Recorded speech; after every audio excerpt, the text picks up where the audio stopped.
শেখ হাসিনা সহ খুন গুমের নির্দেশদাতাদের অনেকেরই বিচারের রায় আগামী ডিসেম্বরের মধ্যে প্রকাশ হলে ফেব্রুয়ারিতে নির্বাচন করতে কোনো বাধা থাকতে পারে না বলে মন্তব্য করেছেন এনসিপির উত্তরাঞ্চলের মুখ্য সংগঠক সার্জিস আলম। সোমবার দুপুরে জামালপুরের জাতীয় নাগরিক পার্টি এনসিপির জেলা সমন্বয় সভা শেষে সাংবাদিকদের এ কথা বলেন তিনি। আসন্ন জাতীয় সংসদ নির্বাচনে এনসিপি শাপলা প্রতীক নিয়েই অংশগ্রহণ করবে। এনসিপিকে শাপলা প্রতীক দিতে আইনগত কোনো বাধা নেই বলেও জানান তিনি। রাজনৈতিক দলগুলোর মধ্যে কাদা ছোড়াছুড়ি না করারও আহ্বান জানান সার্জিস আলম। জামালপুর জেলা পরিষদের সম্মেলন কক্ষে অনুষ্ঠিত সভায় এনসিপির কেন্দ্রীয় জেলা ও উপজেলা নেতৃবৃন্দ উপস্থিত ছিলেন।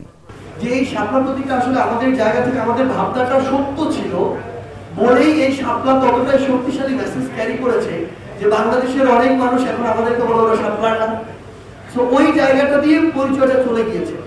সো আমরা মনে করি এনসিপি এবং শাপলা যেহেতু আমরা এটা আইনগতভাবে পাই, এটা অঙ্গাঙ্গিভাবে জড়িত এবং আমরা এটা অবশ্যই পেয়ে শাপলা প্রতীক নিয়ে আগামী নির্বাচন করব। বিচার সংস্কার, জুলাই সনদ, এই কার্যক্রমগুলোর সন্তুষ্টিমূলক অগ্রগতি হওয়ার পরে গণতান্ত্রিক ধারায় বাংলাদেশে যে আমরা একটি স্বচ্ছ নির্বাচনের প্রত্যাশা করছি, সেই নির্বাচনে রাজনৈতিক দল হিসেবে এনসিপির অংশগ্রহণের জন্য যে বিষয়টি অত্যন্ত গুরুত্বপূর্ণ সেটি হচ্ছে সাংগঠনিকভাবে এনসিপিকে শক্তিশালী হিসেবে দাঁড় করানো। এবং সাংগঠনিকভাবে এনসিপি যত শক্তিশালী হবে আগামী নির্বাচনে এনসিপি যে জনগণের প্রতিনিধিত্ব করার যে হার সংসদে সেটি তত বৃদ্ধি পাবে।